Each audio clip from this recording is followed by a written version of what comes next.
क्या एक अकेले इंसान की कहानी, एक सच्ची, बेबाक कहानी, पूरे समाज के बनाए नियमों को हिला सकती है? हाँ, बिल्कुल कर सकती है। और आज हम एक ऐसी ही कहानी की गहराई में उतरने वाले हैं। तो सवाल ये उठता है कि आखिर कैसे एक आम इंसान की निजी जिंदगी की कहानी एक नेशनल हेडलाइन बन जाती है। बस यही सवाल हमें नलिनी जमीला के सफर तक ले जाता है। चलिए शुरू करते हैं। ये कहानी शुरू होती है केरल के त्रिशूर से, जहां नलिनी जमीला की जिंदगी एक ऐसे रास्ते पर मुड़ गई जिसके बारे में शायद उन्होंने खुद भी कभी नहीं सोचा होगा। महज 24 साल की उम्र में सोचिए, कैंसर से उनके पति की मौत हो गई। अब उनके ऊपर 2 बच्चों की जिम्मेदारी थी और कमाई का कोई भी जरिया नहीं था।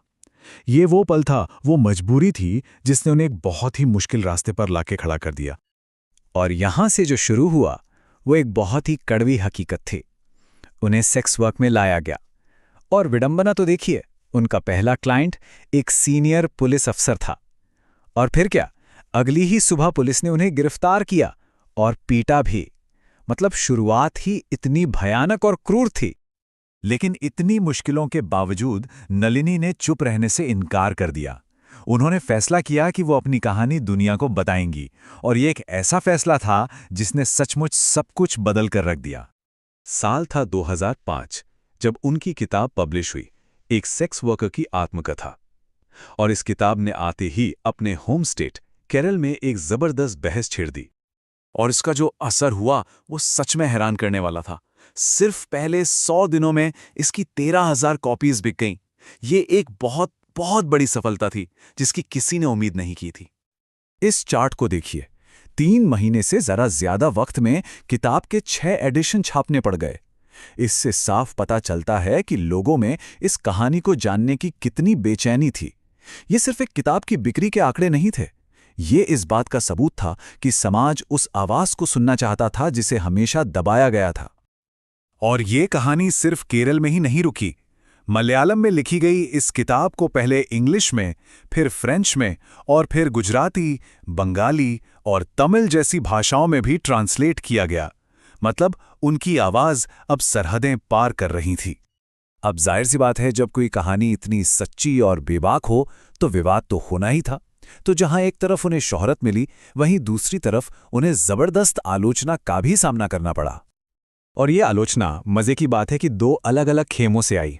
एक तरफ कुछ फेमिनिस्ट ने कहा कि ये किताब सेक्स वर्क को ग्लोरीफाई कर रही है, और दूसरी तरफ जो कंजर्वेटिव लोग थे, उनका मानना था कि भाई ऐसे टॉपिक पर तो पब्लिक में बात ही नहीं करनी चाहिए।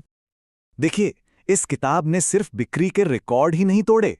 जैसा कि ये कोट बताता है, इसने समाज में हलचल मचा दी।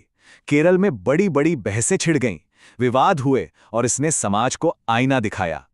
तो अब नलिनी सिर्फ एक लेखिका नहीं थी। उन्होंने अपनी इस नई नई मिली आवाज का इस्तेमाल कर दूसरों के अधिकारों के लिए लड़ना शुरू कर दिया। वो एक एक्टिविस्ट बन गए।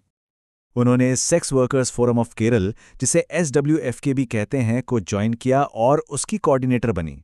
इस प्लेटफॉर्म के जरिए उन्होंने स्ट्रीट पे काम करने वाले सेक्स वर्कर्स की मुश्किलों पर सबका ध्यान खींचने के लिए कई प्रोटेस्ट मार्च भी किए। और उनकी सोच कितनी गहरी थी, ये इस बात से पता चलता है। उन्होंने सरकार से सिर्फ कॉन्डोम बांटने की बात नहीं की, नहीं, उन्होंने मांग की कि सेक्स वर्कर्स और उनके बच्चों को अच्छी शिक्षा दी जाए, ताकि उन्हें एक बेहतर जिंदगी, एक सम्मान की जिंदगी मिल सके। तो कहानी यहां खत्म नहीं होती। उनका असर उनकी पहली किताब से कहीं आगे तक गया। आने वाले लगभग 20 सालों में भी उनका काम और उनकी पहचान दोनों ही लगातार बढ़ते रहे। चलिए उनके सफर पर एक नजर डालते हैं। 2001 में वो SWF की कोऑर्डिनेटर बनी। 2013 में उनके जिंदगी पर एक डॉक्यूमेंट्री बनी जिसका नाम था sex, lies and a book. 2018 में उन्होंने अपनी दूसरी किताब पब्लिश की। और फिर देखिए, 2021 में उन्होंने कुछ बिल्कुल ही अलग किया। कॉस्ट्यूम डिजाइन के लिए केरला स्टेट फिल्म अवार्ड जीता। यह दिखाता है कि उनका टैलेंट कितना वर्सेटाइल था। तो आखिर में नलिनी जमीला की कहानी हमें एक बहुत ही जरूरी सवाल के साथ छोड़ जाती है। क्या होता है जब उन आवाजों को जुबान मिल जाती है जिन्हें हमेशा से खामोश किया गया हो? शायद इसका जवाब उनकी पूरी जिंदगी की कहानी में ही है।